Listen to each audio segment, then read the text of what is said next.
Welcome to the First Read Ultimate Spider-Man podcast, where we break down Bendis' iconic run on Ultimate Spider-Man, issues 1 through 160 in Earth 1610. I'm Zach, and with me as always is Juliet, Oscar, Hotel, November. Yeah. Zach, I wonder if any of our listeners know the military alphabet to know that that is spelled John. If they didn't before, I think they figured it out. Yep. How are you doing? I said earlier before we started, it feels like it's been a long time, and you were like, hasn't it just been a week? It hasn't. It's been 8 days, and a lot's happened in those 8 days. 8 days. How'd your Super Bowl bets come through? Is that from some show where they go, it's been a week, 8 days. Oh, it feels like a week, or something like that. I don't know. Maybe some of our listeners will recognize that little riff. Yeah, if you know it, write in. Yep. My Super Bowl bets went pretty well, Zach. I think I told you, I have this Google Doc where I just track every time I deposit and every time I withdraw, just so I have a running account. Do you remember what my Google Doc is called? Donut time or something? It's called Donut Recipe. So that's a pretty good job. Yep. So the bets, that's all to say that was my long-winded way of saying that the bets went pretty well on Super Bowl Sunday. And I'm actually on a little bit of a heater now. Nice. And listeners, don't get too excited. This is a heater with like $10 and $15 bets. So, it's just for fun. Nice. Did you bet on like the streaker or the Gatorade color or anything? No. Like weird stuff? No. I heard that there was a streaker, though.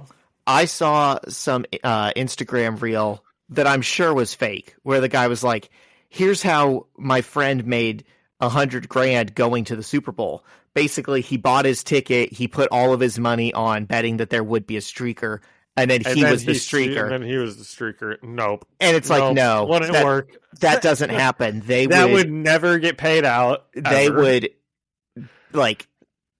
disable that bet so fast, and you would just be out money and in jail. Yeah. So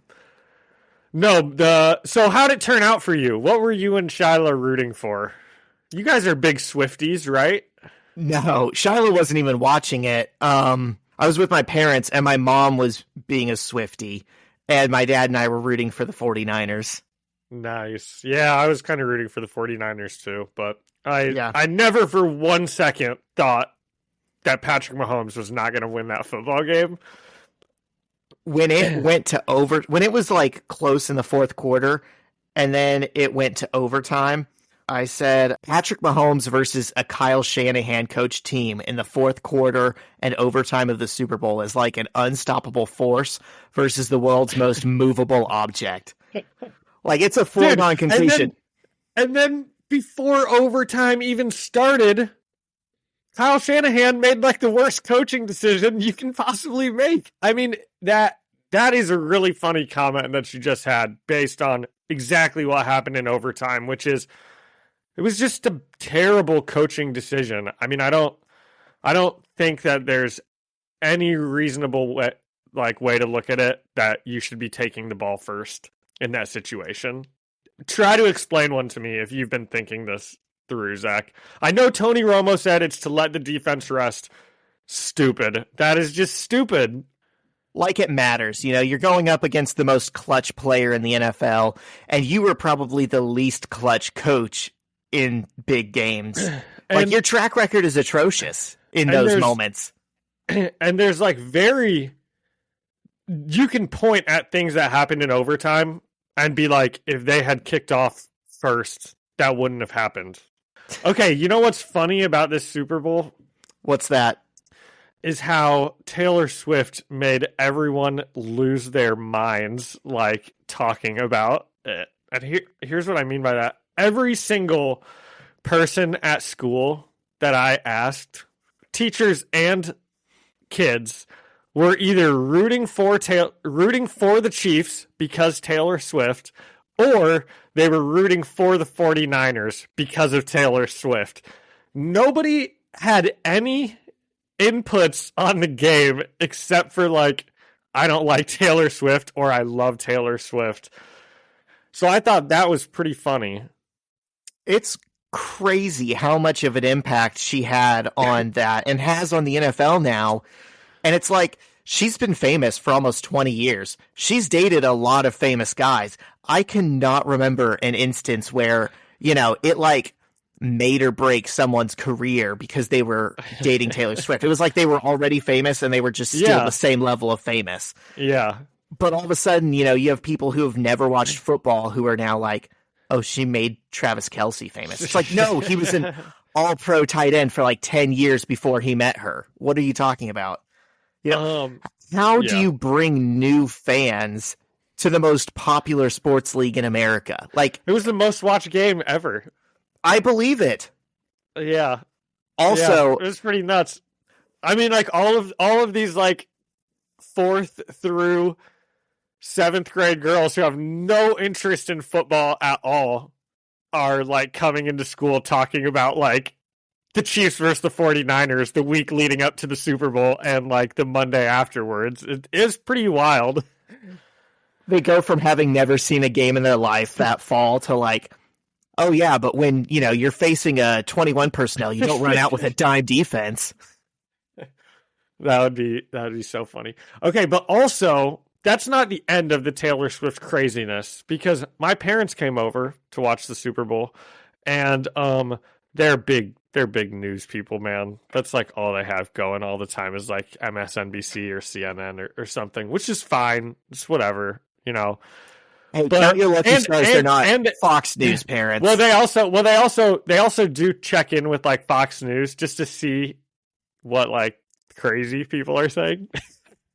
Not that there's anything wrong with that either. They watch it to laugh at it. Well, they watch it and then they like get like terrified. They'll be like, look at what these people are saying over here. How are they? They're just terrible. Okay, so anyway, they apparently on Fox News, they're like running segments that it's like gonna steal the election. The Taylor Swift, the NFL is rigged because the NFL wants the Chiefs to go to the Super Bowl so Taylor Swift can campaign for Joe Biden. Like, that's the conspiracy theory. And I'm just like, where did we go wrong, Zach? Here's the thing. I believe it's in the best financial interest of the NFL for Taylor Swift's boyfriend's team to win the Super Bowl, which That's also happens to be like the dynasty of the decade. That is good for their business. They would not care at all if that helps her campaign for Joe Biden. She already endorsed Joe Biden last election. Why is that related? These conspiracy theories, they go like a step too far. It's like, oh, the NFL is rigged to have the Chiefs like make it to the Super Bowl. Like, I could kind of see that. A lot of eyeballs on the game. Oh, it's rigged so Taylor Swift can campaign for Joe Biden. Is she even doing that? I haven't heard anything about it. Why couldn't she do that anyways? Clearly, it's not like she needed the platform. Yeah. Oh, man. Gosh, I love it. I always love talking to my parents because I get to hear just the most wild stuff. Oh, yeah, same. I was watching the game with my dad, and somehow we got on electric cars, and he was talking about how terrible they are and how it actually burns more energy than it makes. And what you really need is hydrogen cars. Hydrogen cars are the future. All you have to do is switch over the entire gasoline infrastructure to them and find a way to make them safe and not blow up, and also make it affordable to people. But other than that, hydrogen's the way to go. And I'm like, okay, well, call me in 40 years when they do all that. Some of us just care about the environment, Zach. We don't want to see these gas guzzlers destroy the planet. Well, that's the crazy thing. On any other topic, I don't think he would talk about the environment. He thinks global warming is a myth because in the 70s when he was in school, they were talking about global cooling. They were talking about an ice age coming. And he's like, see, they don't know what the hell they're talking about.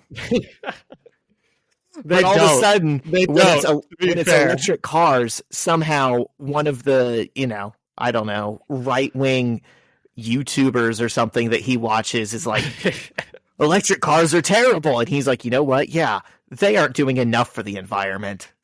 Yep. Well, coming from the guy who radicalized Bin Laden, this means a lot here. Yeah, he's got some opinions and thoughts. All right, what else do we have? We're at 18 minutes here. Do we have more stuff about the Super Bowl or that we wanted to get into before the issues? Real quick, I'm not like a huge Usher fan. It is fun every single year watching watch it. It's so fun watching the Super Bowl halftime show with my dad because it doesn't matter who's playing. He just squirms and complains the whole time. He's like, that song is so vulgar. Who even are these people? Why don't they get someone famous? This is so knows and likes. He's such a like. I never would have thought this stuff about your dad. I'd only seen him at the wedding, and maybe I met him for like a little bit. Maybe I shook his hand, talked to him, but he just seemed like a really cool dude. Like I know all the stuff like and I know Shiloh like really like loves your family, obviously, and so I just never would have thought that. Yeah, no, he's a good guy. He's not like red-pilled 99% of the time, but like there's certain things that you just bring up and it activates him like a sleeper agent, and he has to remind you, that he watches Fox News. But and this isn't even that. This isn't even a conservative thing. This is like he's an old fart who literally music newer than 1984 is like new to him. It's like offensive. Like I've shown him stuff from the 80s that he wasn't on to at the time. I've been like, hey, this is the Smiths. This is the music from the 80s that I like. Here's Violent Femmes. And he's like, I don't care for it. Who doesn't like the Violent Femmes? My dad. But so every year he complains and he's like, why don't they get someone that everyone knows and likes? Like I agree with him. Dan. Yeah, I think you said that last. I've had to explain to him like Rihanna is one of the most famous people on earth. Everyone knows these Usher songs, and he was like the average football fan. I'm like everyone but you. But I did think Usher did a good job. I'm not even an Usher fan, but I was like, I knew more of the songs than I expected to, and it probably wasn't easy like roller skating like that and changing, outfits that many times, and it was fine. It was fun. But then they show all these more famous people in the stadium. It's like, oh, here's Taylor Swift, here's Paul McCartney, here's Jay-Z and Beyonce, here's Justin Bieber, and suddenly why wouldn't they get these people to do it? I just felt so bad for Usher because it's like, dude, you just on the biggest stage of your life, you like stuck the landing. And everyone's still thinking about what could have been with all these more famous people here. Yeah. I didn't watch 1 second of it, so I have no idea what you're talking about when you say he was rollerblading around. Yeah, but I'm sure it was good. Did he do Yeah? That's probably the only song I'd care about singing. That was like my favorite song back in the day. And he had Little John for it, and Little John did Turn Down for What, and it was like super hype. That's awesome. I told my dad about a time that I can see how your dad would be watching that. Like, oh, this isn't real music. Yeah, I told him, one time in Vegas, I did this song to karaoke in a bar, and everyone was like vibing and rocking to it, and they're like, "Oh, white boy can rap. This is pretty cool." Wait, what song? Turned out for what? Yeah. I was doing the Little John verse or the Ludacris rap at the end, yeah. And they were like, okay. And then I got back up there afterwards, and I just thought it would be funny to sing like the saddest, slowest Morrissey song they had. And I just killed the vibe at this bar, and I was like, you ready to get sad up in here? Because they were expecting a party, They were like, oh, this guy's back. Oh, yeah, he's back. Okay, so you said like white boy, and it unlocked this memory that I have that's very, very funny one. So I used to, for one summer, I did like the Nike basketball camp that like the best high school players in the country would go to before they went to college. Wow. That, like all of the coaches were like there. So at Humble one point, brag. it was because I knew like I was friends with like the athletic director at Bishop Chatard, and he was blah, blah, blah, blah, blah. I was working it, dude. It was like unpaid, you know. I thought you were like competing. Yeah, dude, I was competing and like, yeah, it was Jeffrey Jordan and I, and all the coaches were watching.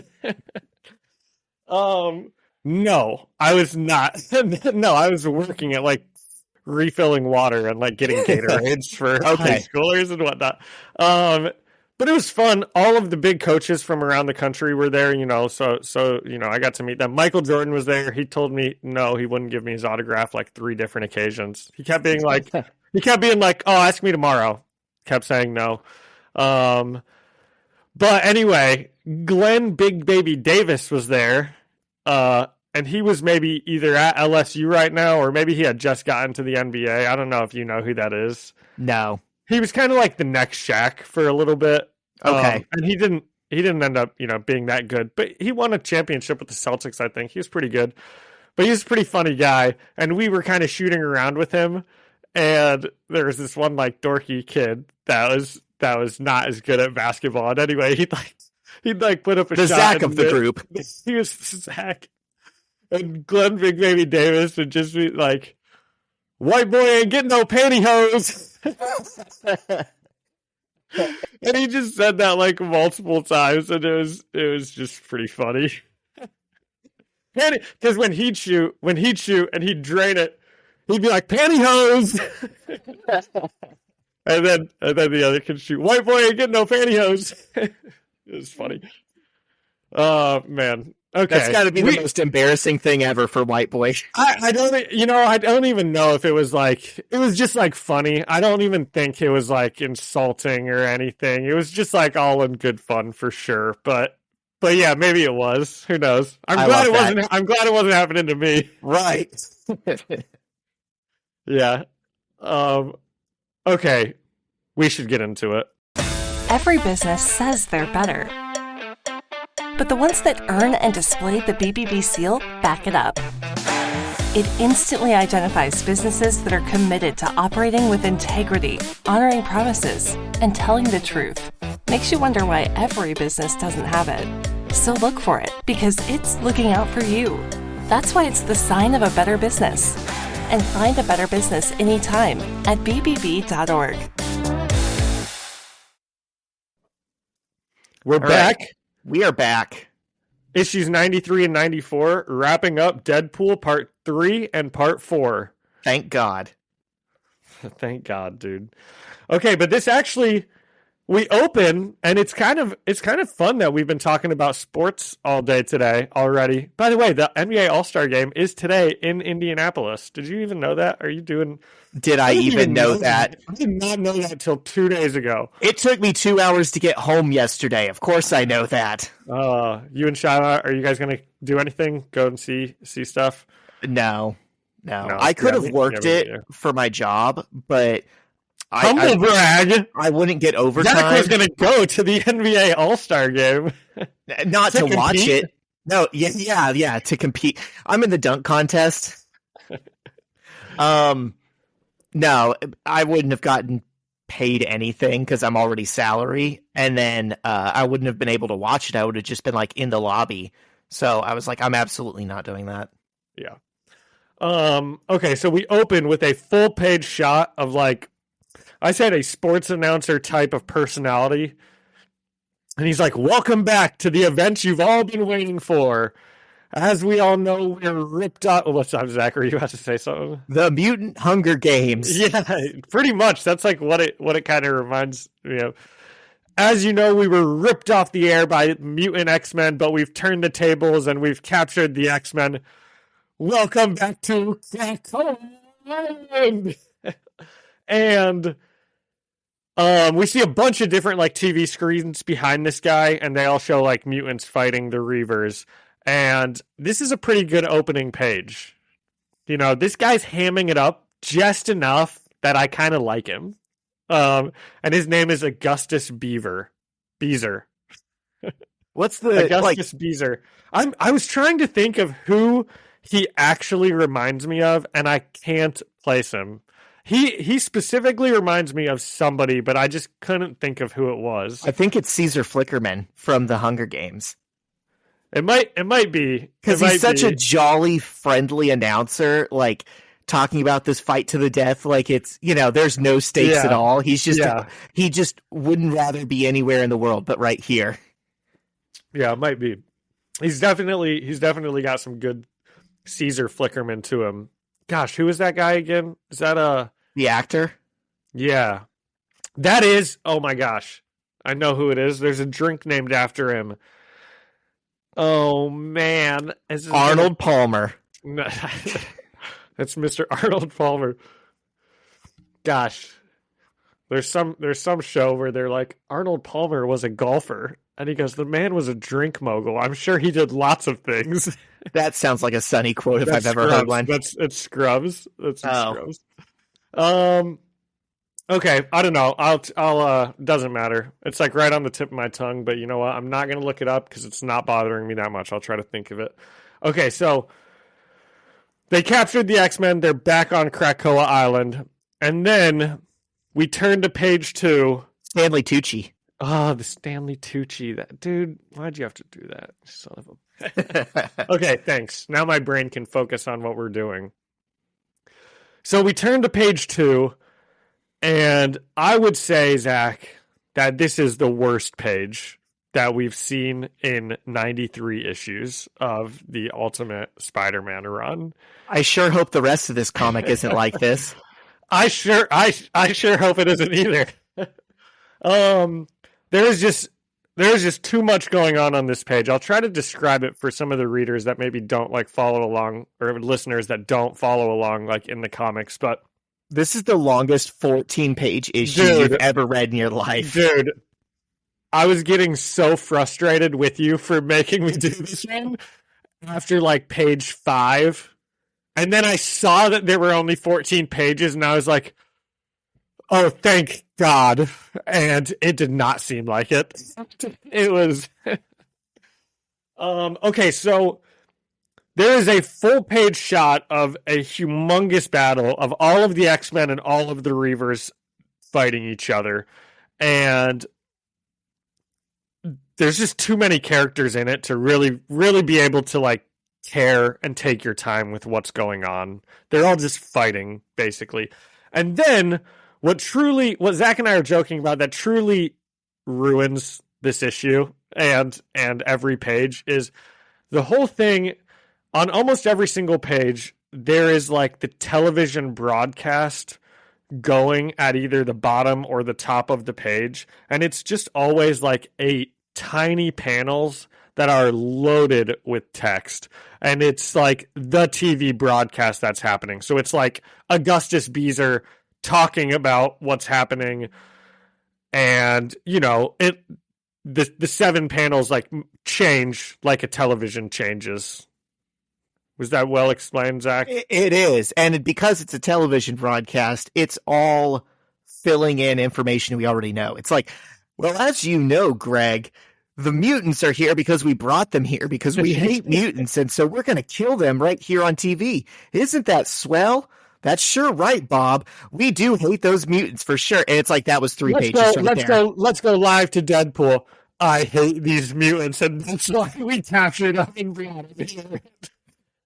Yeah, it's pretty okay. So, well, we'll talk about it a lot throughout the issue. So they're all fighting on this big page, and Deadpool's like, "Hit him high, hit him low, Reavers. I've got a case of beer for whoever kills the most mutants."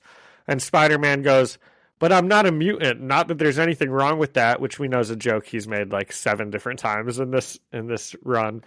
And then Spider-Man acknowledges that he's ripping off a 10-year-old Seinfeld bit, which I thought was pretty funny. And we do get, also in that same shot, we get Cyclops kind of barking out orders for the X-Men to get to high ground. Which I think last week you talked about Cyclops being like the leader of the X-Men and getting some good characterization in some way. But I think that they do a good job with him in this issue, where you do get the feeling that like X-Men is the leader and he's like the strategist, Yeah. Yeah, Bendis definitely has his favorite characters that he's very good at writing. Like, it comes through with Kitty in this run. It comes through in these issues with Cyclops. And then, like, 10 years after this, he gets to write the X-Men. And I actually just finished rereading that run, like, the other week.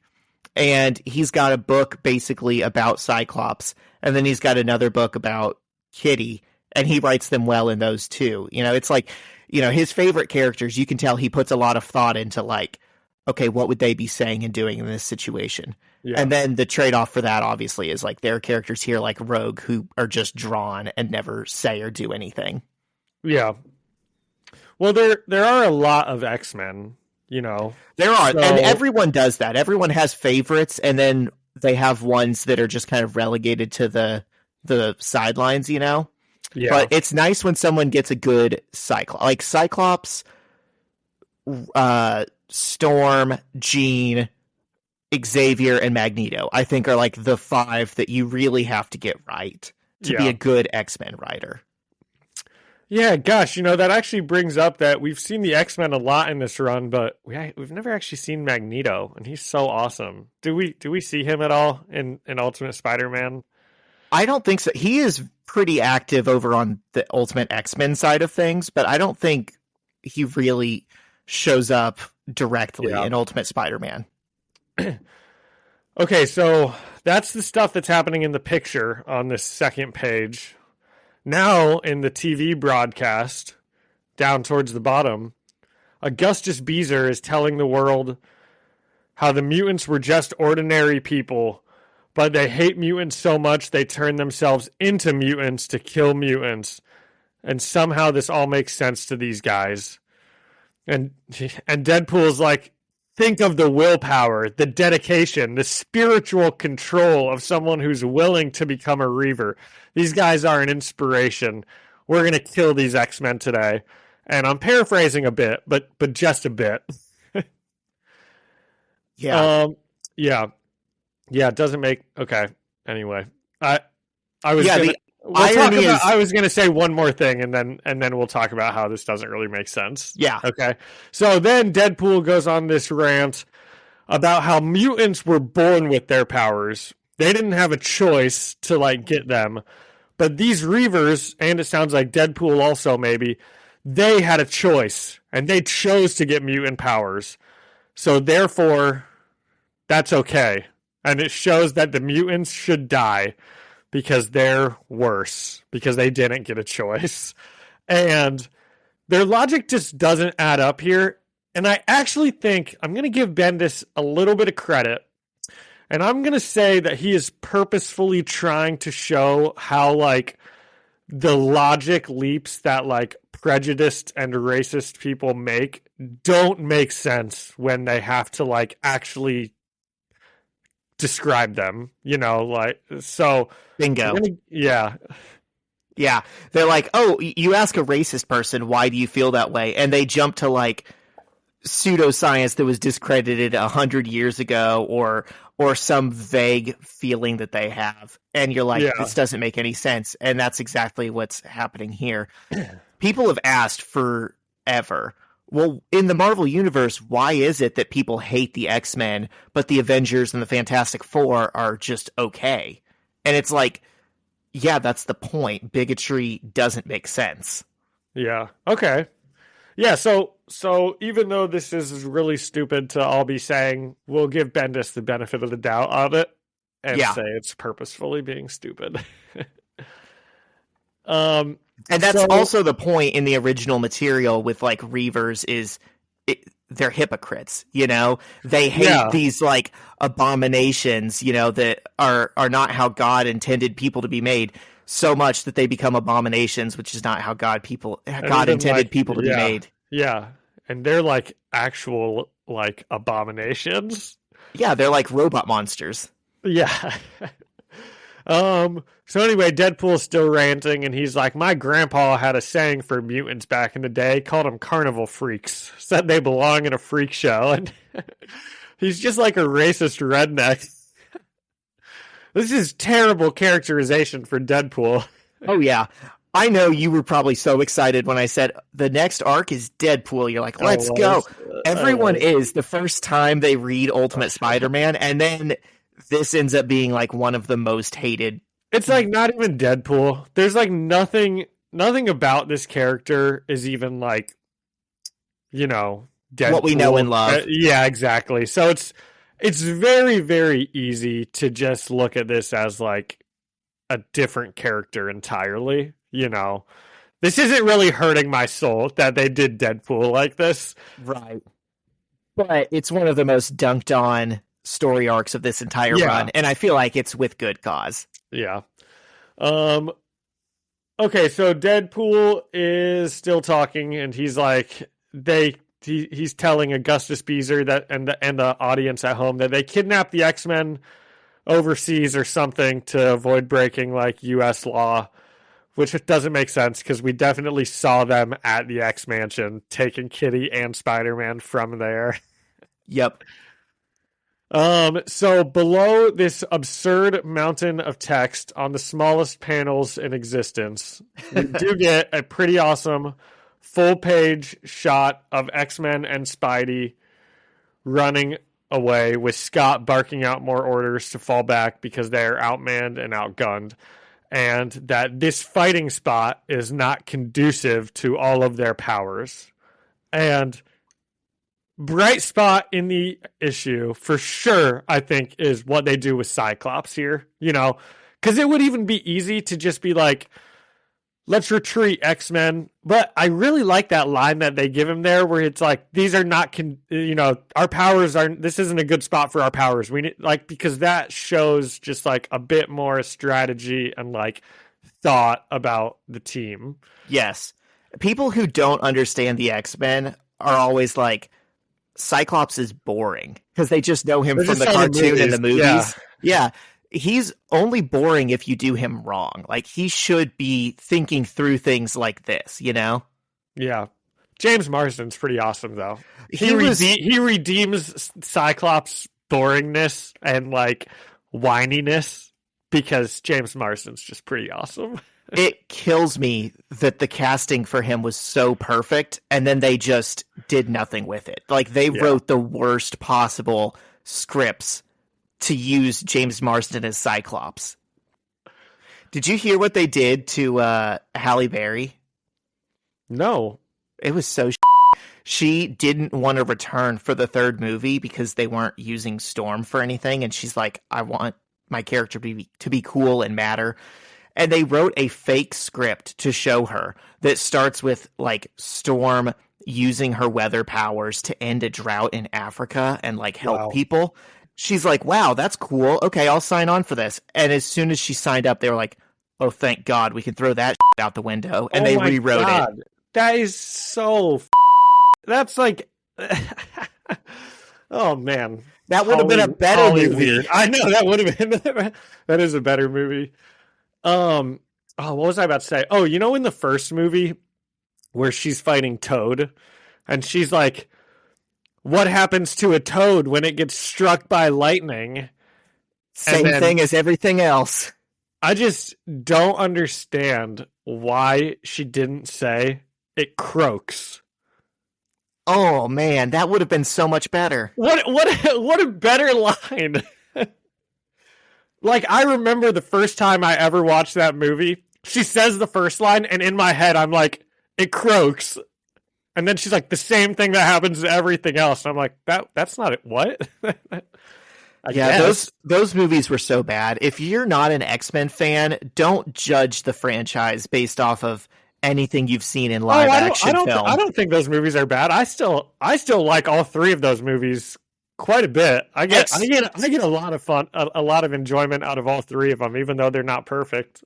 X2 is all right, but the others, I just see the casting and I think what could have been if it was handled differently. That's what makes those movies still very good to me and very fun, is because Patrick Stewart is perfect. Ian McKellen as Magneto is just perfect. They're all great. The guy? What's Fraser's name? Who's Beast? Oh, Beast, yeah. James Marsden. I mean, all these people are awesome. Kelsey Grammer. And then Hugh Jackman, which we didn't even mention, is amazing. Yep. Okay. So where were we here? So, we were talking about Cyclops. That's right. You say So now where we're- were we as if anything happens in this issue. Yeah, we'll just go back into the TV broadcast. So on the next page in the TV broadcast area, because like I said, in all of these pages, there's like two areas. There's the actual like panels that we're used to seeing, and then there's a TV broadcast, like either at the top or the bottom. So in the TV broadcast area, Deadpool is still ranting about mutant freaks and hunting them like animals, and how people in the US watch the show the most because we love this kind of shit. And their show is downloaded on a lot of podcasts or something. And even Augustus Beezer is getting tired of this because he's like, okay, let's go ahead and check out some of the action. Thanks, Deadpool. And it does seem like he kind of like cuts Deadpool off a little bit. And then on the actual page that's happening, it's just more random fighting. Nightcrawler gets a good lick in on Deadpool, but he's easily tossed away, and then Spider-Man jumps in and saves him before grabbing Kitty and swinging them away. And then on TV, so now we kind of are seeing what's happening in like the jungle area, but it's got like a tint over it. We can tell we're like watching it on the broadcast kind of. Spider-Man and Kitty are hiding out, and they're trying to think of what to do. And Peter's like, I could call Nick Fury. And Kitty's like, but Fury hates you.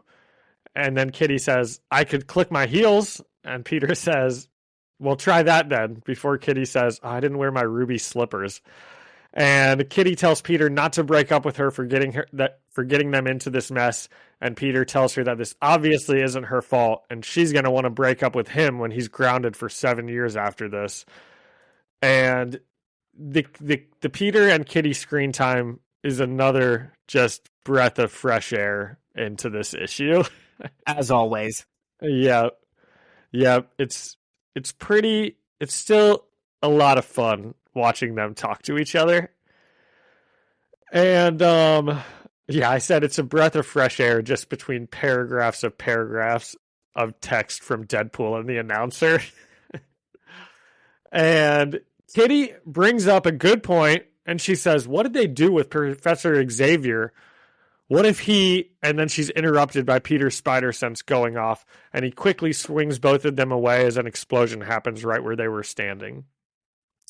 Elsewhere, Cyclops somewhat sneaks up on some of the reavers and blasts them, but he's easily dispatched by Deadpool and about 10 other reavers. And then the broadcast cuts to the other reavers. To me, it seemed like there's just an unlimited amount of reavers. Like, maybe there were like 5 or 6, but then in some panels there's like 10, and then we see like 5 get defeated, but there's still like 10 more. So it seems like there's as many as they need them to be. They're like video game villains. You defeat as many as there are, and then more spawn. Yeah. And so we're in the helicopter with the reavers. They're shooting at Angel, but luckily Nightcrawler teleports into the helicopter and beats up the reavers in it. But then I said the helicopter is shot out of the sky, which is what it looked like. It looks like Deadpool and another reaver shoot the helicopter out of the sky. I guess because Nightcrawler's in it. Yeah, that. It must be. They'll just kill the other reavers. Yeah, even though Nightcrawler can teleport out of there and their guys can't. Oh my gosh, Zach, I have to make an apology. I have to make an addendum, because back on page 2, I said it was the worst page in Ultimate Spider-Man history. But here, turning the page to this next one, I wrote in my notes, so now we get the worst page in Ultimate Spider-Man so far. It's like 30 tiny panels, all with a ton of text, all in that TV broadcast like form. And I'm not gonna go through all of them. I paraphrased them all in my notes. I said they talk about Spider-Man in the movie, and now he's dating Kitty Pryde. And then we cut in with Kitty and Spider-Man, and they're trying to figure out what happened with Professor X. And Kitty says that he's the most powerful psychic in the world. and Spider-Man is pleading with the audience watching to call for help, but Kitty says that is just what they want. I just counted, it's 24 pictures and 24 text boxes for a grand total of 48 individual panels on this page. Dude, I don't know who greenlit this, like, this format that they're doing here. But they were trying to have fun with it, and they tried something new, and we're not going to fault them for that, are we? Right. They just better not do it again. Yes. So the Reavers are closing into attack, but then Storm shows up, and she saves the day. She electrocutes some stuff, and maybe she explodes some other stuff. And it's funny because that's kind of a Storm thing, is like, she's so powerful. She's always just got to show up at the end of a fight. Like, you can't have her there at the beginning. You've got to let everyone get their asses kicked. And then when it looks desperate, Storm comes in with her lightning and the day is saved. I liked it. I like a good superhero show up. And so she gets a big tornado going, and it sucks up all the Reavers, and then Spider-Man jumps through the tornado and starts beating up the Reavers. And dude, I fell asleep reading these last 3 pages multiple times. I had to flip back to the page before and tried to read it again, and I'm like, who the is even talking? I can't tell. And what's happening? And that is what's bad about this broadcast thing that they do, is sometimes I don't know who's talking. And I don't care enough to really focus. And that's what made me fall asleep, because then I'm like, okay, who's saying this? So anyway, I read this one twice. So on the second to last page, it's just very similar to that very first page. There's huge brawls going on. All the X-Men, all the Reavers, Deadpool's there. And then I said there's also more TV broadcast panels, but I can't tell who's talking in them, and nothing important's being said. But then we do see Spider-Man jump onto Deadpool and begin to take his mask off. And on the last page, we get a big picture, and it's Charles Xavier under the mask. And he says, "Children, I beg of you, run!" And Augustus Beezer says, "We'll be right back." Wow. And that's it. And wow. How about that? 10 out of 10. Perfect. Perfection. No folks. Notes. Okay, give me what you think here.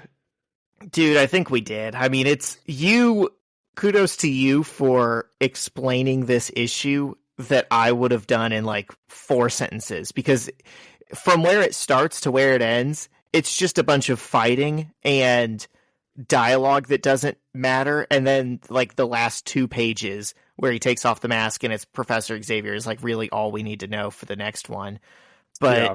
I mean, they tried, there's some good fight panels if you like looking at pictures,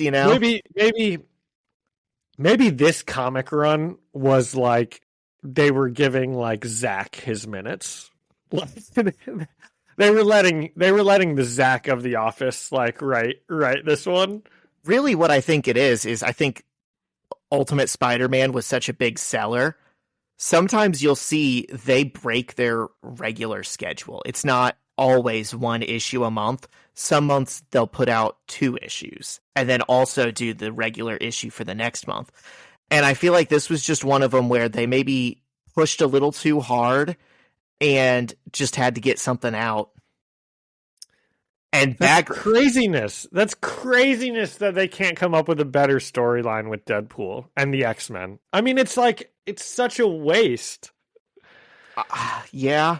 I mean, clearly they thought this was going to slap. This is, look at how we're subverting Deadpool. Look at how we're changing up the expectations of what people have, and it's no. Yeah. Just don't. Okay, so yeah, I said I didn't like this at all. Cyclops was a redeeming quality. The Spider-Man and Kitty scenes were solid enough, but it wasn't a good issue. What's your rating system? You got one? 5 out of 10 B-roll shots. 5 out of 10 B-roll shots. That would be the lowest that we've probably ever rated an issue. Definitely from the main series. Yep. The Ultimates issue where Janet gets smacked up is probably lower. Yeah. And I really debated between a 2 and a 3 on this one, and I'm giving it a 3, but I'll give this a 3 out of 10 B-roll shots. It was just no good. I mean, and it was such a slog to get through reading all of those like TV scene shots. And yeah, there was all of the main shots also were not interesting at all. They were all just like giant fights that were going on. Wasn't good.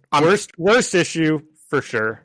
I'm pretty sure in terms of just raw page number, the first annual where Peter and Kitty started dating is twice as big as this one and takes less time to read.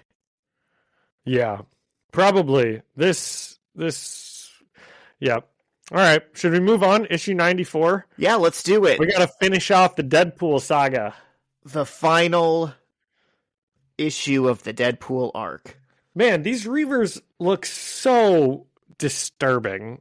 I mean, it's crazy to think that you look like that and like you're the good guy, you know? Yeah, I bet these dudes weren't that handsome before they got changed either. Do you think that they're like Cybermen? I know you didn't really watch Doctor Who that at all, but do you think that they know that? Do you think they're like robot people now, or do you think that they still have all of their consciousness? I think they at least have enough consciousness to be bigots. You don't think it's just like they're programming to kill mutants now? I don't. Like, that's what I'm asking. Okay. No, I think it's still a choice that they just make, every time. All right. 94. This is written by Bendis, penciled by Bagley, inked by John Dell and Mark McKenna, colored by Justin Ponzer, and lettered by Corey Petit. Oh, I think actually we did. There was one thing that I didn't put in my notes, but that happened in the last one that I made a mental note to mention it. But Spider-Man says again when some Reavers or Deadpool are like attacking him, he's like, "But I'm not even a mutant." And Kitty Pryde is like, "Stop saying that." Okay, it's belittling to, and they kind of get cut off by fighting. But anyway, it's a good little moment. It is. You got to he's made the same joke like 12 times. Cut it out, dude. Yes. And I think he even said the same thing to the Ringer in the first issue of this arc. Yeah. And that's also good characterization of Kitty. Like I said, Bendis is a Kitty fan, clearly. In the original stuff, she is always kind of, she does her superhero thing like all of them do, but she's very interested in like political messaging and like, I guess, advocacy for mutants. She's always giving big speeches, about like high-minded ideals, and she's putting people in their place when they say some messed up, even if they don't know that she's a mutant. She's like, well, what if I was? And, this is like that version of her confronting Peter, which I like. Good. Yeah. Yeah, it was good. So we return to Krakoa, where Spider-Man has just unmasked Deadpool and revealed him to be Charles Xavier. And Xavier starts to tell the X-Men to run away and that he told them to never return to this island. And Colossus says, "Professor, how are your legs working?" Because, apparently that's the most important thing here. That's what that's what I thought also. You can't tell me that's not the first thing that you think. That's the first thing I thought. I was like, that can't be Professor X because he's paralyzed. And this guy's Deadpool fighting. So yeah, I would have thought, why are you in Deadpool's mask? But whatever.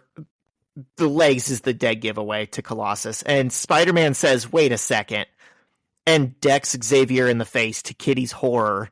And the X-Men start to turn on Peter, but he says, "That's how they tricked us all in the first place." And Deadpool starts yelling, "Kill Spider-Man, he's one of them." And the X-Men realize he's not actually Xavier. I think it took them a little bit because they just, had a blind spot for him.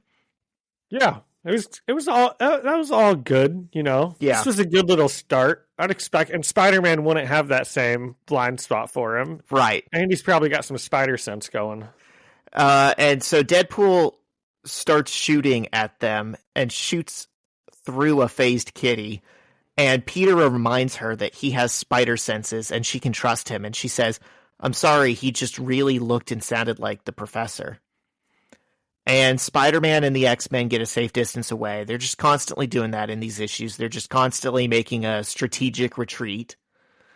And the announcer says, "Oh, that almost worked. That was Deadpool using his trademark image distortion cloaking device." And we cut to Mojo, the producer of the show, who has the real Charles Xavier naked, chained up, with his eyelids pried open, watching the screen. When I first turned this page, and usually I just because of how eyeballs work, you scan the page before you read it, or at least see. I thought for a split second this was going to be Kingpin, and they gave him this silly ass haircut. And I was like, dude, don't let this guy be Kingpin right here, please. Are you talking about Mojo? Yes. So he's supposed to be like an interdimensional alien. He's supposed to be this spineless, gross, Jabba the Hutt kind of looking thing. And because it's the Ultimate Universe, they wanted to go a little bit more for realism. They wanted to change things up. They just made a human who kind of looks like his alien form. So that's why he's got the gross, long blonde dreadlocks. Okay. It's very weird. You look at him and you're like, why?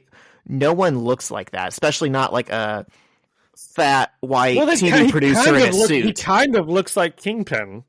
I mean, he's just like a big guy. He looks like Kingpin wearing a wig. Yeah, exactly. Yeah, no, it's because it's supposed to look like his, I guess, he doesn't look as good in a suit. Alien he looks stuff. Much fatter. Not as Kingpin's like a big guy. Yeah. This is a fat guy. Yeah. Alien Mojo is scary and terrifying. When you try and make him look like a human, he's just a goofball. Okay, well, there you go. There's another character they messed up in this run. Yeah, yet another fumble by the offense. And so Mojo gives a villain monologue about how he's inflicting justice on Xavier and his pupils, and we start to see Xavier cry. Holy shit. I hate the stuff that's happening with Charles Xavier. I hate seeing these 3 panels back to back to back of him strung up. And then his eyeballs, and it's just it's good. Disturbing. Did you ever see A Clockwork Orange? No, but I know A Clockwork Orange. I know that scene. Yeah, that's what they're doing here. Yeah. And Deadpool rallies his reavers and asks the announcer where Spider-Man is. And they locate him and say, "Looks like him and the X-Men are headed towards our studio. We'd really like that to not happen." And one of the reavers shoots Spider-Man out of a tree with an energy blast. And this pisses Kitty off. And so she's like, "No one hurts my boyfriend." And she charges the reavers, running right through their shots and phases through all of their robotic parts. And this disables their weapons enough for the other X-Men to start beating the shit out of them. And I'm like, that's cool.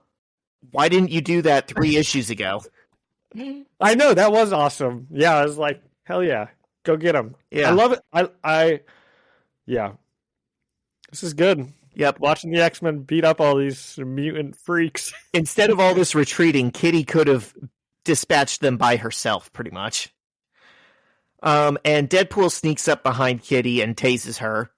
And he aims his weapon at her head and acts like he's about to execute her. So I guess it's a gun and a taser or something, but only the taser gets her when she's not expecting it. I don't know. There's no explanation for why he could hurt her, but he didn't use a lethal, attack the first time. Oh, yeah. But he aims his weapon at her and acts like he's about to execute her, and just then Nightcrawler teleports above him and takes the weapon out of Deadpool's hand. And the X-Men continue beating the stuffing out of the Reavers, and Angel grabs Deadpool, flies him up high, and drops him back to the ground.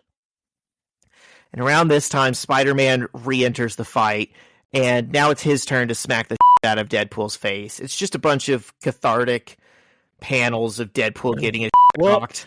Well, one thing that I think they do a good job is they give every X-Men their moment here, except for, I'm guessing, Rogue, because you said earlier that like Rogue doesn't really get to do anything, which I didn't notice because I even wrote in the notes all of the X-Men get a good moment here to beat up on something. It's almost like Bagley and Bendis weren't on the same page about who was actually supposed to be there, because she only appears in the art. No one talks to her. No one references her. She doesn't do anything for the plot. She's just standing around in the background every time. Yeah. And so I said it's pretty cathartic after 2.5 issues of Deadpool being the absolute worst. And Spider-Man, he's just like punching him in the face, and he's like, what does it take to knock this guy out? And he again removes Deadpool's mask. And so last time he looked like Xavier. This time it's just his actual face, and he looks horrible. He has no skin. His brain is sticking out of the top of his skull, and everything is held together by a clear plastic casing that's like pressed tight around his skull. He's pretty disgusting. Yep. And this is apparently the reason why he respects masks so much. Yeah, I was just thinking that also. And he's like, no, don't look at my face. And he kicks Spidey off of him and starts blasting him again. And Kitty tells Colossus to throw her at Deadpool. And this is a fun little inversion of the fastball special, which is like an X-Men trademark. It's because Wolverine is so small. Colossus will throw him like a football, and he'll just like fly into something with his metal body, claws out. Claws. Yeah. Dude, where is Wolverine? Because we saw Deadpool like pretend to be him. Yeah, but... I guess he's not with the team right now, because remember, Kitty was like, oh, Logan, you came back.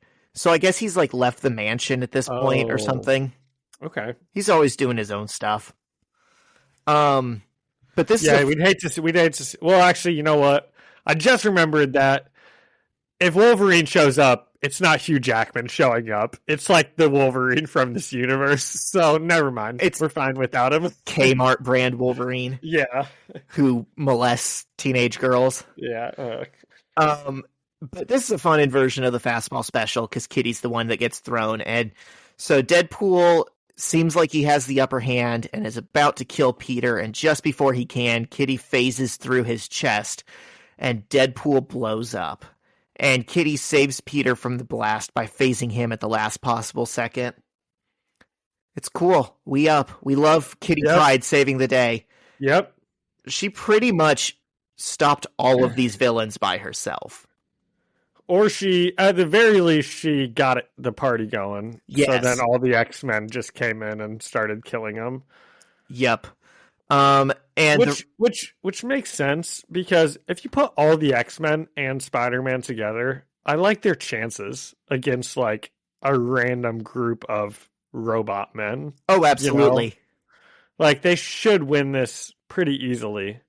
Yeah, even if it wasn't like his book and they're the heroes, like the odds are just in their favor. Yeah. And so the Reavers look like they're about to rally and attack again, and one of them yells, "Let's do it for Wadey." And they're like, "Yeah." And gosh, I like totally forgot to mention his name's not even Wade Wilson in this. It's a Wadey Wilson. That's what they call him. That's what Augustus Beezer calls him. So stupid. I hate it. Yeah. So they see him blow up, and they're like, "Let's do it for Wadey." Yeah. And right before they can do anything, they all get blasted to death. And we see Cyclops and Jean have returned to the group, and he's the one who blasted them. And I kind of had forgotten that Cyclops even got separated from them. But no, I've been wondering what he's been up to, because he got like captured by all those reavers and whatnot. Yep, here he is. His shirt's kind of torn like a toga. His pecs are hanging out. He's looking great. He's never looked better. His eyes are smoking. And the announcer guy looks shocked and just says, okay, maybe we should just... And just then, the X-Men burst through the wall and start destroying the studio. And we get another one of those stupid pages that John was talking about, where it's like, we see what's happening on the broadcast, but this is the only one that kind of is fun. We've got Augustus Beezer looking at the camera as the X-Men are coming through the wall. And I'm glad you said this is the only one that's fun, because it truthfully is the only one that's fun. If they didn't do that at all, and this was the only page that they put that like type of thing in, then it would be pretty fun. You know? Yeah, this is hilarious. He looks at the camera and he's like, if you can hear us, the authorities, this is live. We are under siege by mutants. And then Jean Grey shows up and like telepaths him. And she goes, yes, the authorities. Please, if you are watching this, please do come and take care of this television show that kidnaps children out of their beds and brings them here to be tortured and killed. She says, my name is Jean Grey, and I don't have to ask you where you're keeping Professor Xavier. I can just look into your mind and take it. I could also tell your mind to stop breathing, but I'm one of the good guys. Lucky you. And then Kitty comes on screen and starts, talking to it, because she can't help herself, but get on screen and start messaging. There's actually like an alternate universe. She's not. I like what she says. She's not. You say that like she's like some like TikTok celebrity or something, and it's like she just can't help herself. She's just got it. No, it's funny. I love Kitty. Kitty is my favorite comic book character ever, but sometimes her speeches are a little much. Sometimes they don't hit right. Like, I love... Bendis understands Chris Claremont's Kitty does this all the time. And Bendis and Claremont have her do this a lot, which other writers sometimes forget. And I'm like, it's a good character beat. Sometimes it's a little cringy. She can be cringy. She said the N-word like 3 different times in the 80s because she thought she was making a good point. Wow. That's too bad. It is. She gets a pass kind of because she was like 14 and she stopped doing it after that. And it's like, okay, she learned that was wrong. But Okay. There is an alternate universe that was written by Chris Claremont where she's like the president of the United States. And I'm like, yeah, I could see it. So Mojo looks at they just got... You didn't even read what Kitty said. Oh, yeah. What did she say? She said something. She says, hey, kids, if you're watching this at home, watching this televised hate crime, you're the reason your life sucks, not us. Sit in the dark and think about that. Boom! Mic drop, bitches. I know. She's always dropping a mic. So that was Augustus Beezer's room. Mojo is like, he's the big boss. He's further into the building. He's in like a more secure place. And he looks at his... he sure as hell is not... He does not seem like the big boss here. He does not do anything that made me think he was more than just like henchman. Yeah. Like henchman guarding Professor X is how he was written in this comic with goofy ass hair. He looks like one of the Matrix ghosts. The hair, like the twins from the second Matrix. I'm trying to paint a picture for our listeners. It's Kingpin, but he's bigger. He's in an ill-fitting suit, unlike how Kingpin would have. And he has the Matrix twins' hair. Yeah, he's not intimidating here. What they're doing is they're really expecting the readers to know who the original... Omi's here. She says hi. Hi, Omaha. These cats have been going after my 2 donuts all pod. Oh my god. Let them have them. They're good kitties. They deserve donuts. Yeah, they're really expecting the readers here to know who Mojo is, like in the original comics, and look at it and be like, hey, that's Mojo. He's like a big, bad, scary dude, because they don't do any work to make this version big and bad and scary. And if you don't know who he is, you wouldn't get that from him. And so Mojo looks at his security guards and he tells them to put a bullet in Xavier's head, but they don't move. And we see that Jean has telekinetically freed Xavier from his power dampening collar. Oh, okay. Is that what happened? I was kind of wondering. Yep, it's open, which means he can use his powers. And he's like smiling at the guards because he's in control of them. And the X-Men are running down the halls being led by Jean, who's in telepathic contact with Xavier. They hear a scream from the other room and worry about him. But it's presumably just him killing or knocking out Mojo. And then they see Xavier back in his wheelchair with a blanket on his lap, rolling towards them down the hallway. And he's also never looked better, Zach. I mean, Charles Xavier is ripped. He's got the physique of, like, a gymnast. Yes. And Xavier shakes Peter's hand and thanks him for the help. And Nightcrawler says he saw an airfield on the island. And they're like, great, let's leave. And I kind of like that because he was in the helicopter. He might have gotten, a view from up there. And as the plane takes off, a smoking figure holding Deadpool's mask watches them fly away. And this is one of the few times where I really hope this tease doesn't go anywhere, because I don't need to see Deadpool again. Oh, yeah, that's right.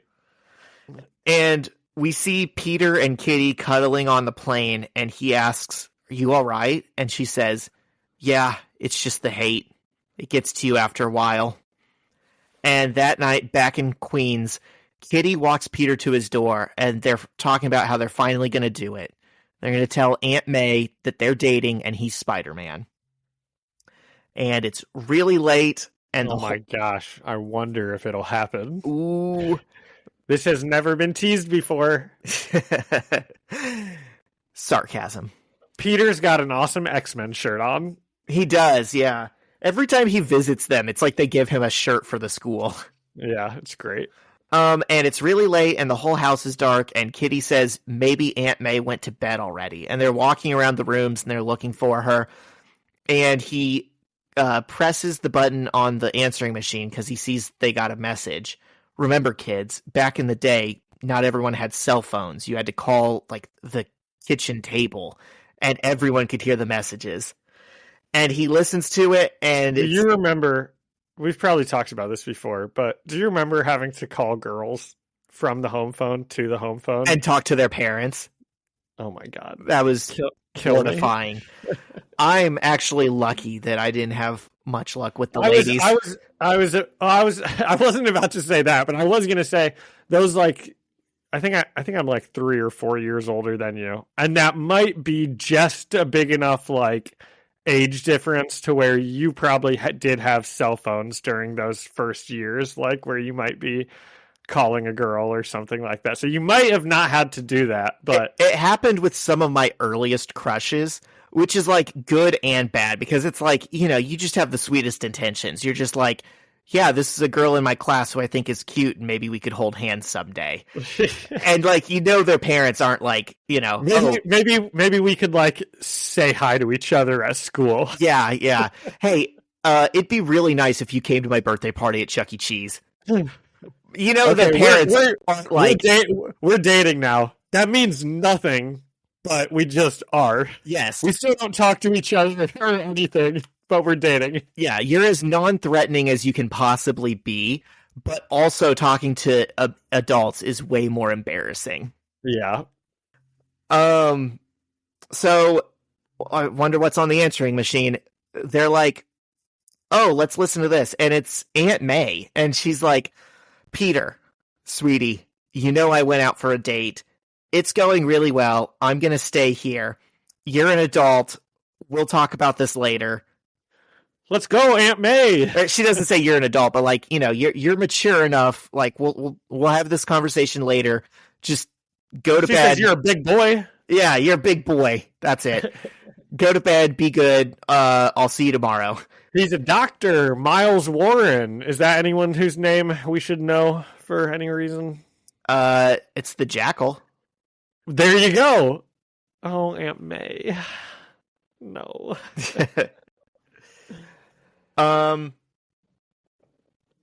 Wasn't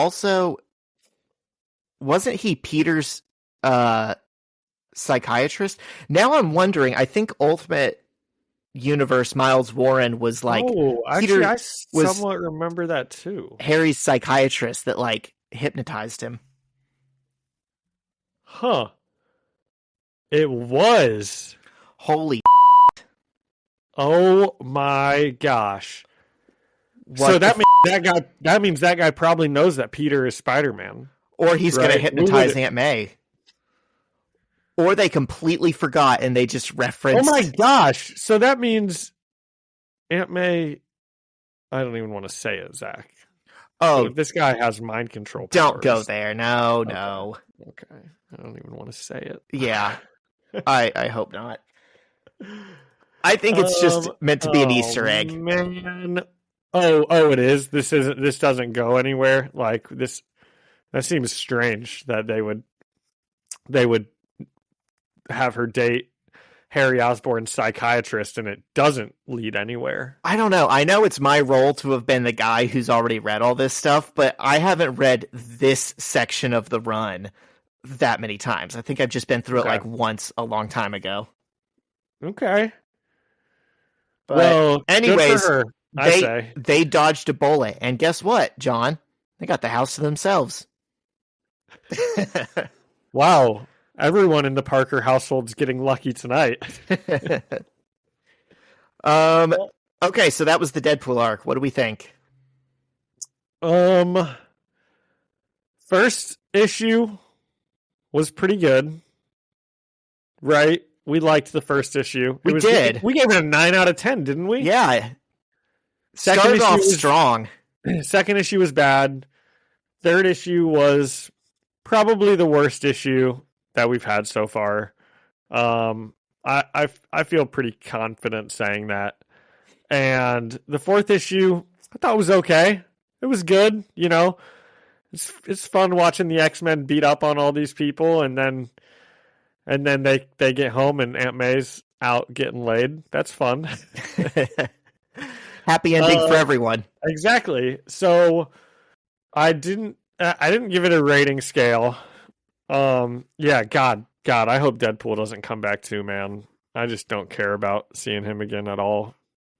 So how about out of 10 dead reavers? I don't know. Hell yeah. I'm gonna give this like a 6 out of 10 dead reavers. It's better than the last one, I can say that. Yep. Okay. I like it. I gave it a 7 out of 10. So that's like my standard average issue score is about a 7. Yeah, I think this was a little below average. It maybe seemed like it was above average or average because it was coming off the back of that last one, and it is so far and away better than the last one.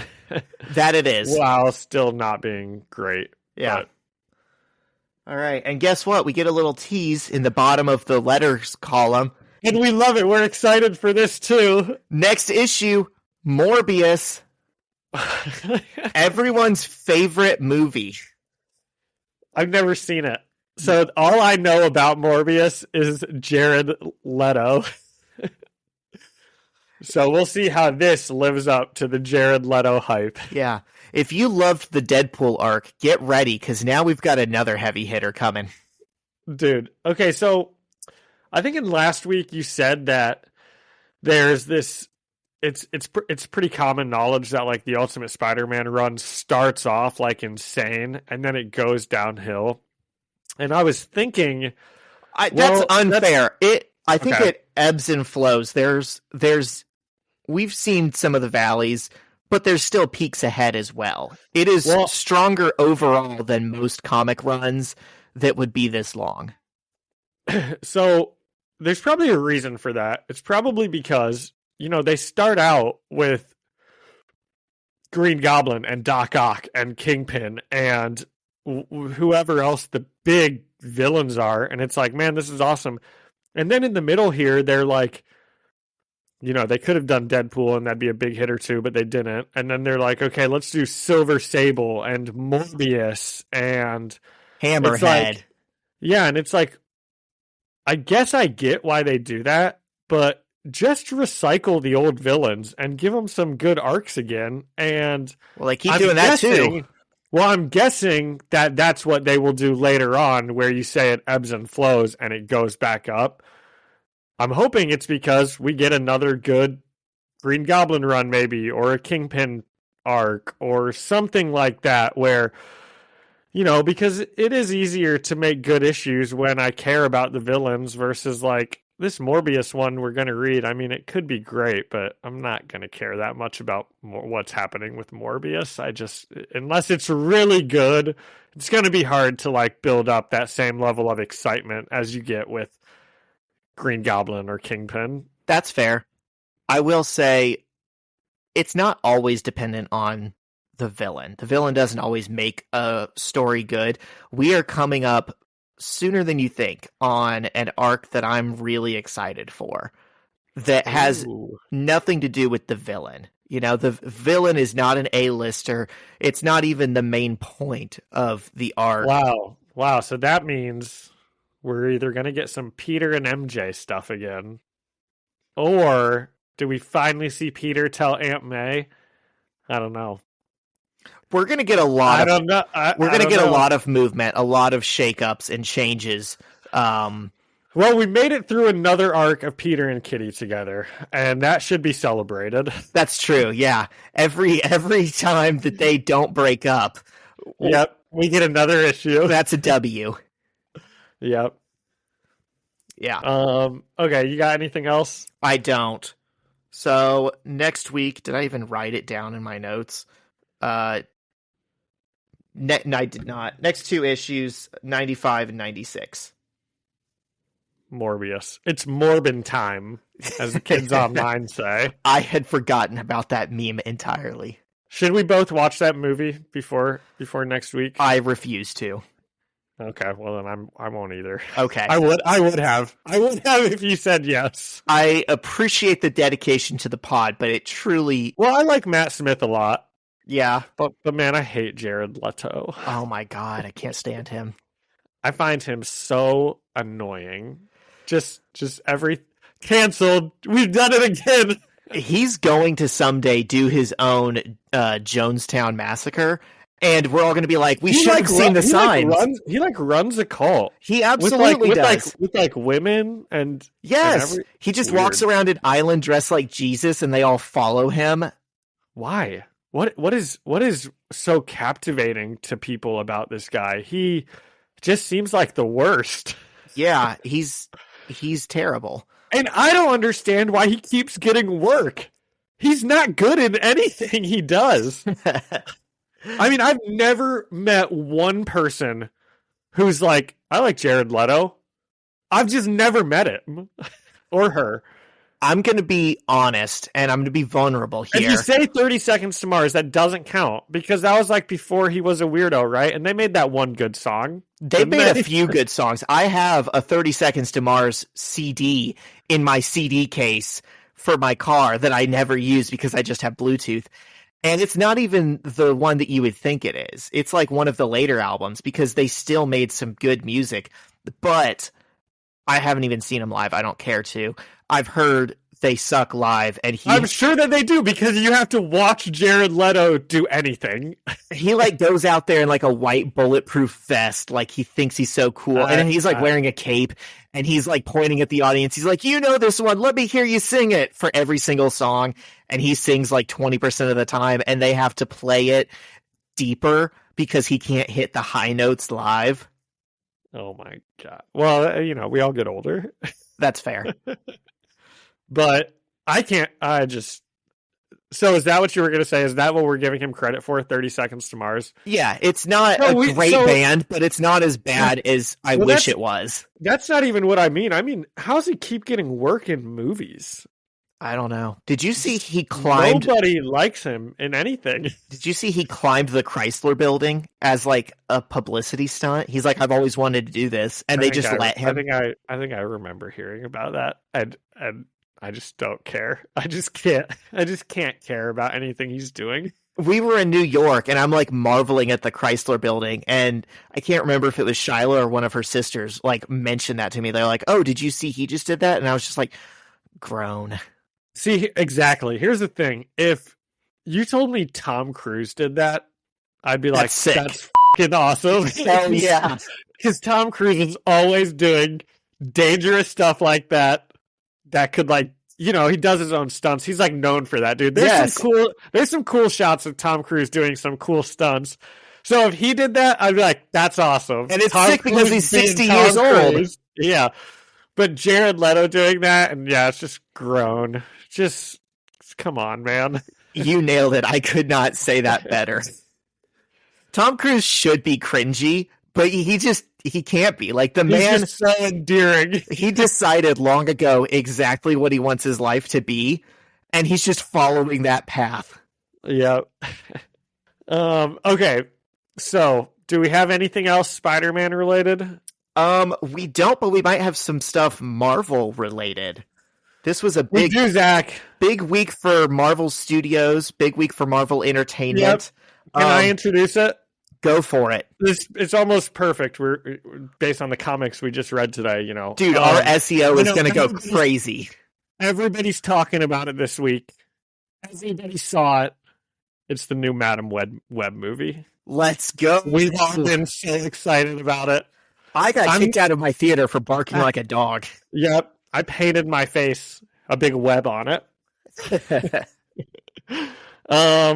I don't even have to ask if you saw this. I already know that you didn't. I'm sure. No, I didn't see it either. I heard some very negative things about it, and I'm not going to see it because I don't care about it at all.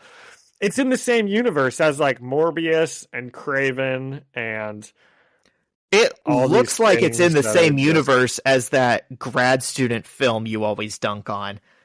I mean, you look at it and it looks like every fan-made poster that gets leaked online that's just terrible. That's like what the whole movie looks like in the trailers and stuff.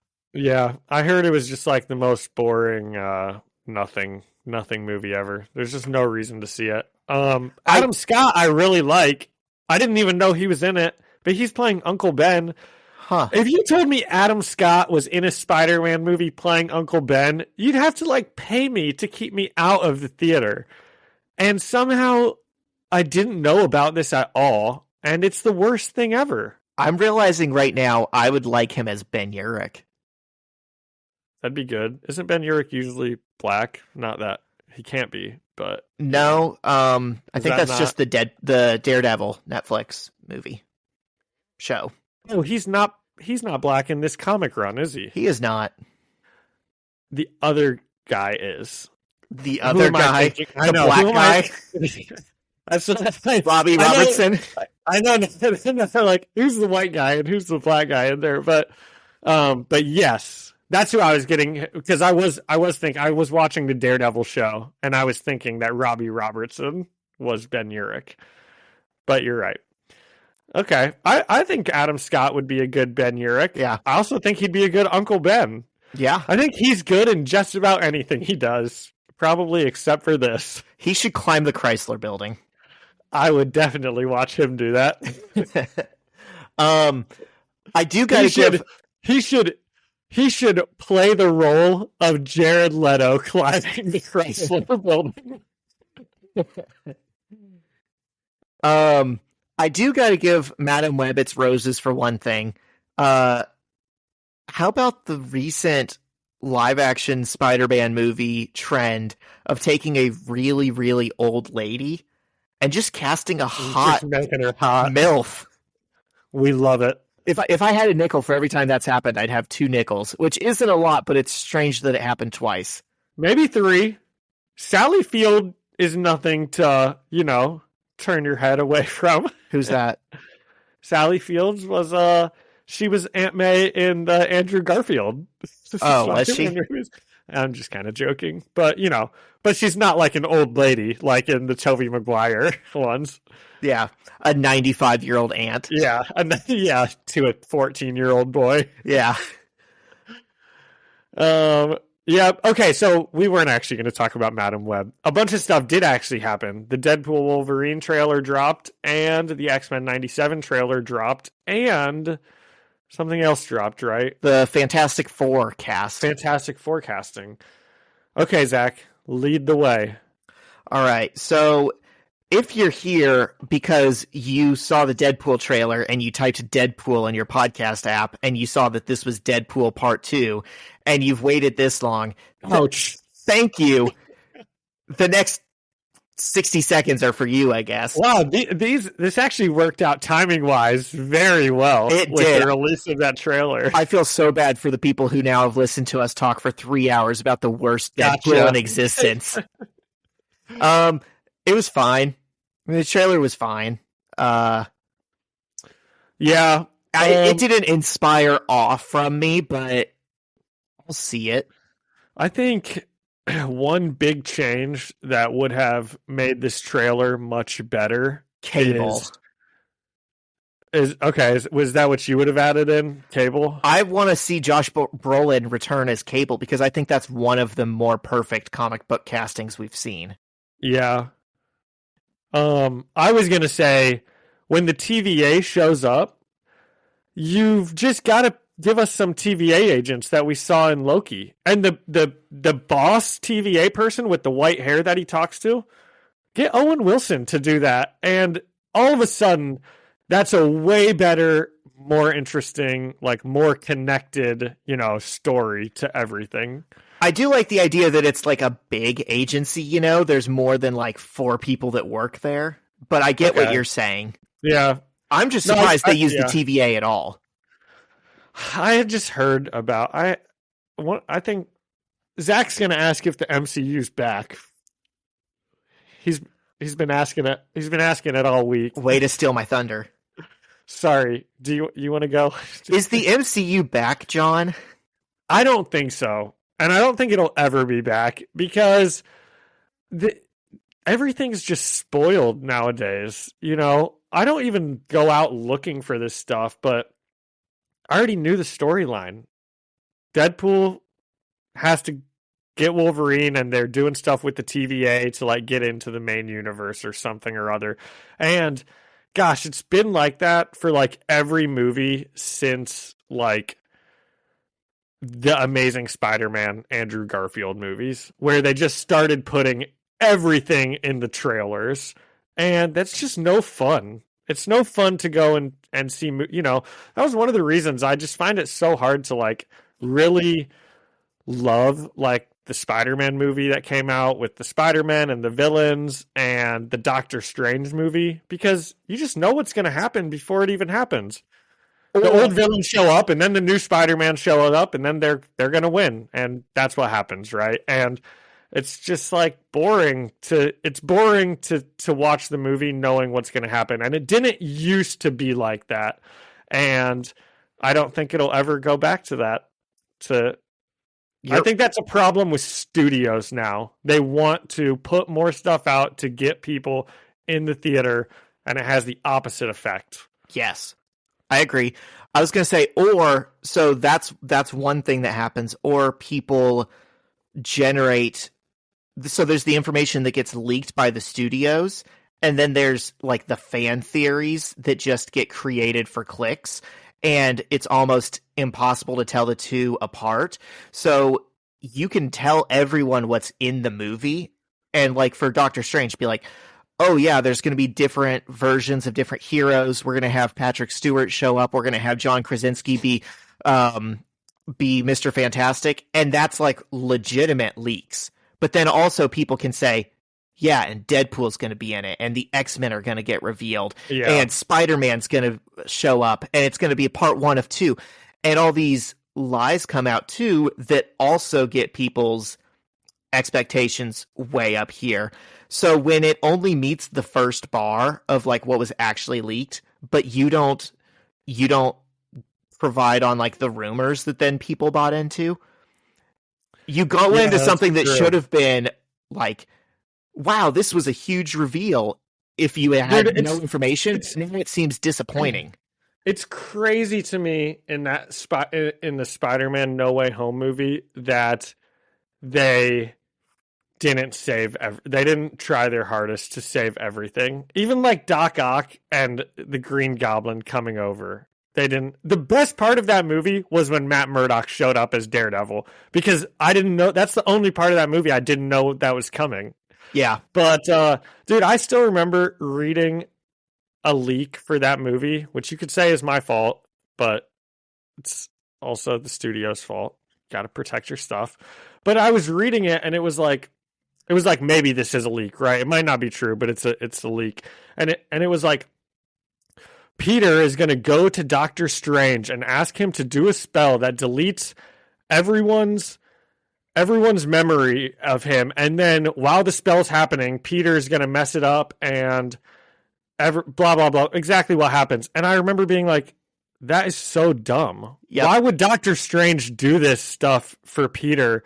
This seems like the most like, we have to get from A to B. How is any way that we can get from A to B? And then this spell messes up and all these characters come in. It's like, none of this makes sense at all. And then that's what happened. And it's like, oh my gosh. But I just don't think these movies are as good as they used to be. I'm a hater.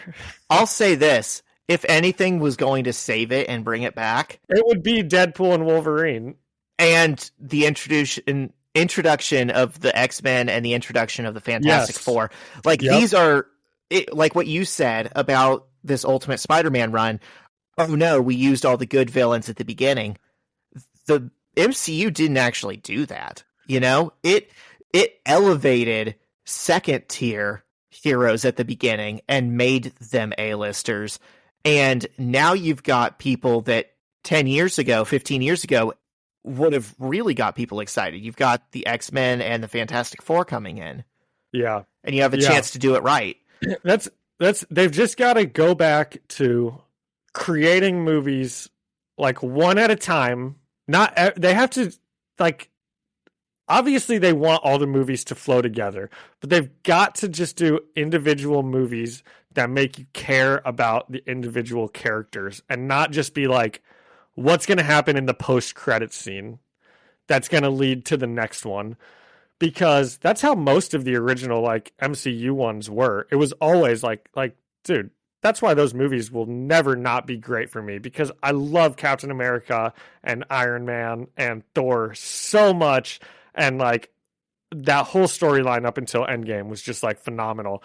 And then they just stopped caring about the characters, you know, like all of a sudden there's an Eternals movie with 10 main characters that they're never going to do anything with again. There's Shang-Chi that gets one movie and it's been like 6 years since we've seen him now. And he's supposed to be one of our main guys. Like, we don't even know him or care about him. You know, the only people that could really like, that I would really care about seeing like team up are Spider-Man and Doctor Strange.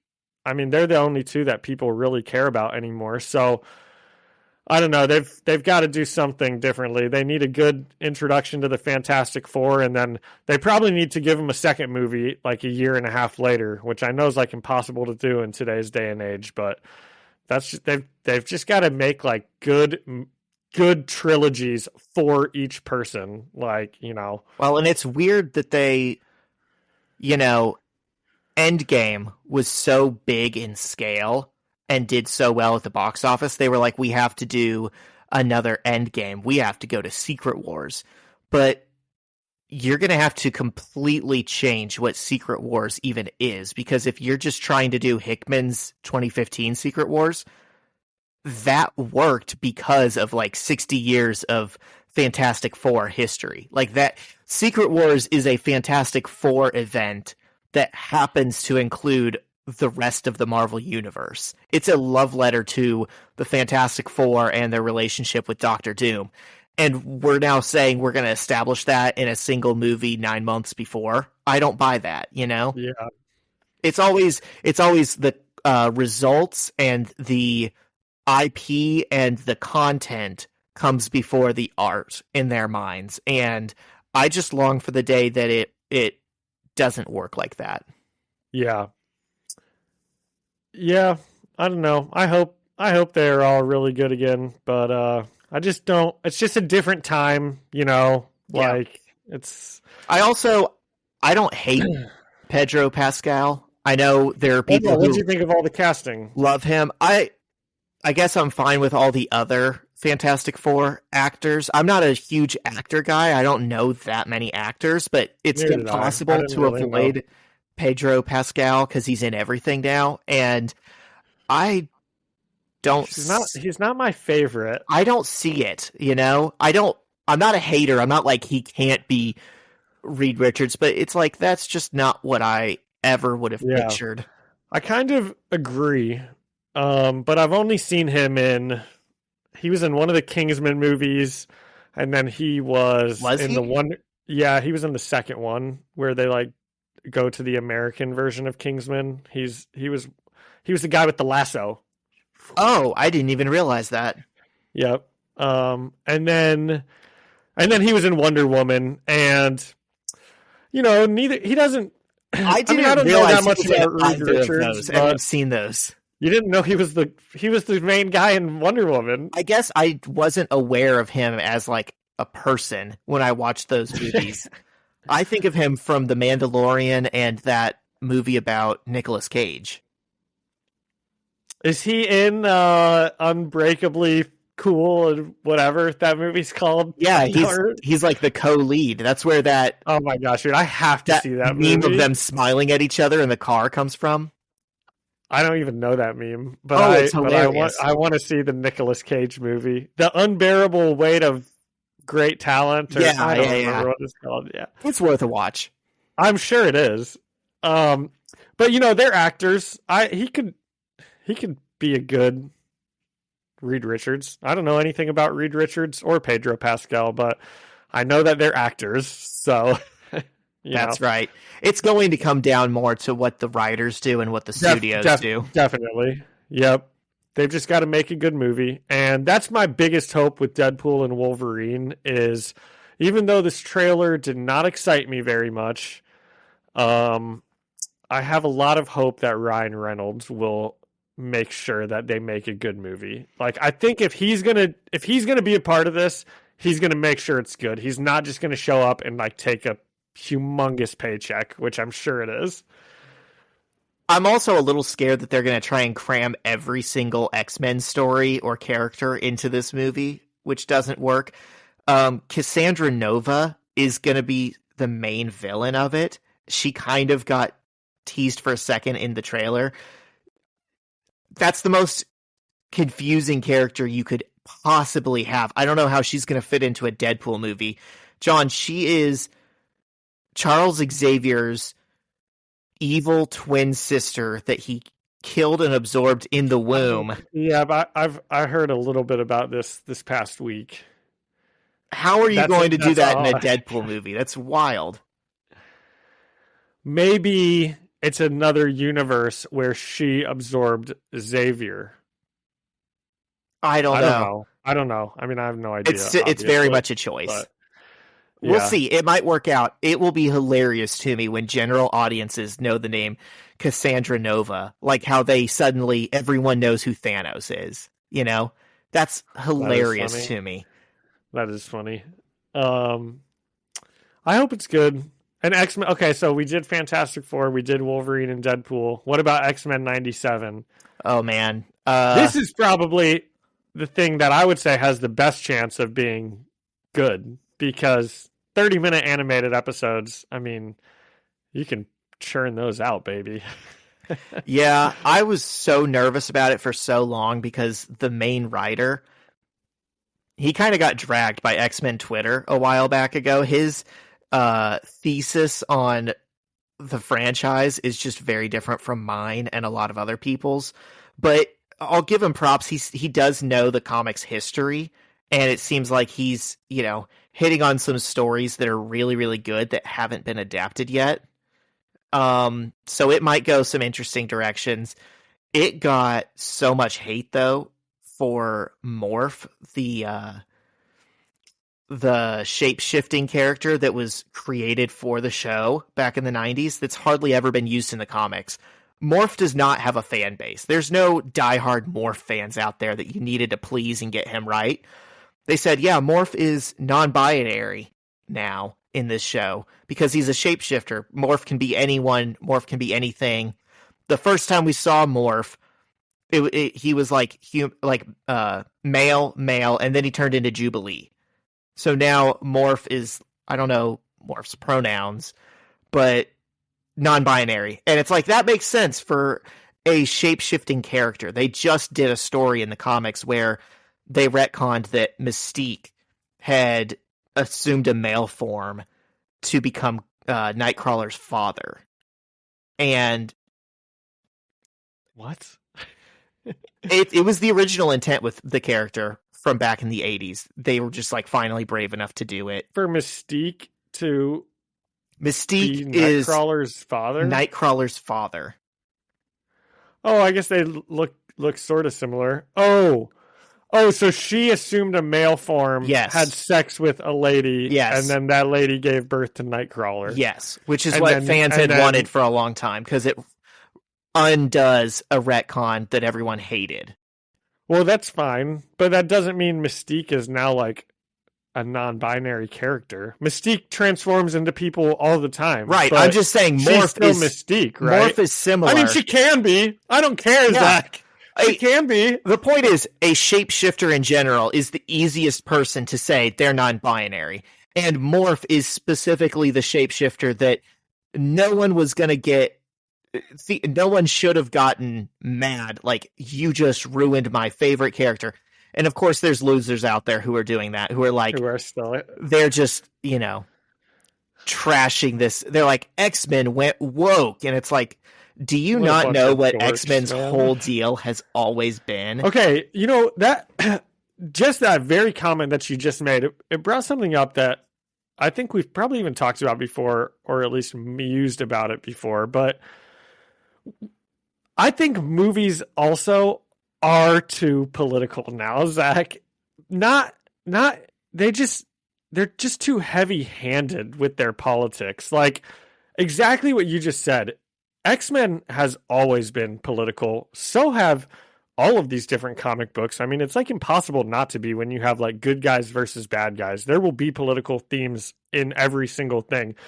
And in all of the early MCU shows, MCU movies, they're so political if you look into it. Tony Stark is an arms dealer that is giving weapons to terrorists, from America. Captain America is he's literally a part of the military. All of these movies are political in some way, but they just aren't heavy-handed about it. They don't have someone look into the camera and be like, girls, get it done, or something like that. Or just, it always makes me think of, my sister and I always laugh about the Captain America Winter Soldier scene where Sam is looking, it's the very end, and he's like, you've got to do better, Senator. And it's dude, oh my gosh, we get it. It goes back to, again, the difference between authentic art and checking the boxes off. Exactly. Of this is the fan service we want to hit. Exactly. It's X-Men should be political, but it should be political in an authentic way, because that's the point of. And it's better to write something that when your audience is on the way home in the car, they're thinking about it and it actually might influence what they think about the world.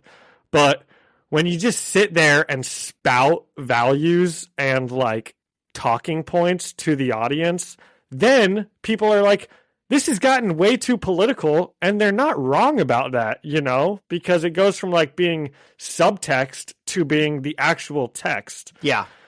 And that's just another reason that I don't think that these movies will ever be as good as they were, because I just think writers, they don't have as good of writers probably as they used to, or yeah, like you said, now they're just checking boxes. It's probably the writers are probably good. I would bet there's suits high up who think they're writers, who are like, probably, oh, you got to throw this line in there. It's like at the end of that last Star Wars movie where they make Kylo Ren and Rey kiss before he dies, and I think the director had some line where he had told like a suit at Disney, I don't know who you think, they forced him to put that in there, and he was like, I don't know who you think you're pleasing with this scene, but it's not the fans.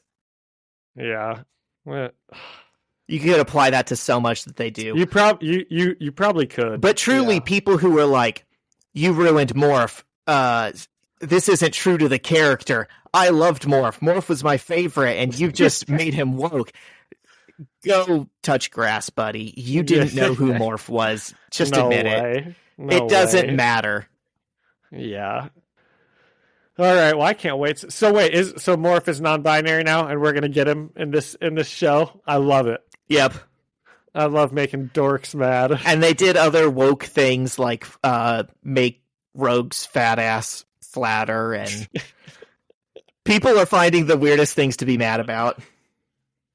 Oh, I'm not as attracted to this comic book character anymore.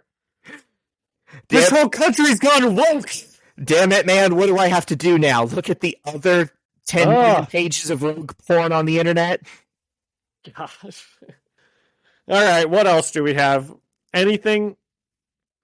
Did you listen to the Jam of the Week last week? No. Okay. What's the new Jam of the Week? The new Jam of the Week. I'm gonna say I'll do the Jam of the Week. Okay. Here's one that I've been jamming to. I'm sure it's a really old song, but that doesn't mean that I just found it. So, but it's called "Magic in the Hamptons." By who? And I don't know. "Magic in the Hamptons" is by Social House, and it's featuring Lil Yachty. And it's just a good vibe, It's a good, like, partying in spring break, just vibing on the beach type of song. So how's that for a Jam of the Week, Zach? I love that you pronounce the C and the H in Little Yachty. But I'm no better because now you've embarrassed me. I'm no better because I said little, like a white boy. Little Yachty. It's Lil, but I can't bring myself to say Lil. Yeah. Okay, should I send us out? Do it. Maybe you could put I want you to add two things in editing. Okay, first thing, when I mention Madam Web, I want you to put thunderous applause over the top of it. Okay. And then maybe for the outro, you can play Magic in the Hamptons, and we'll just pay them whatever that copyright is. We'll have to figure out how that works. Yeah. Okay. Thank you so much to Ian Hickey for our music and Alyssa Seaman for the artwork. And thank you to all the webheads for listening and leaving us a review or a comment. You can find us, the First Read Ultimate Spider-Man podcast, on Spotify or Apple Music or anywhere else that you listen to podcasts. And you can come and chat with us and leave us a comment on Instagram at First Read Podcast. Send us an email at firstreadspidey@gmail.com or find us on YouTube, First Read Ultimate Spider-Man Podcast. See you next week. See ya.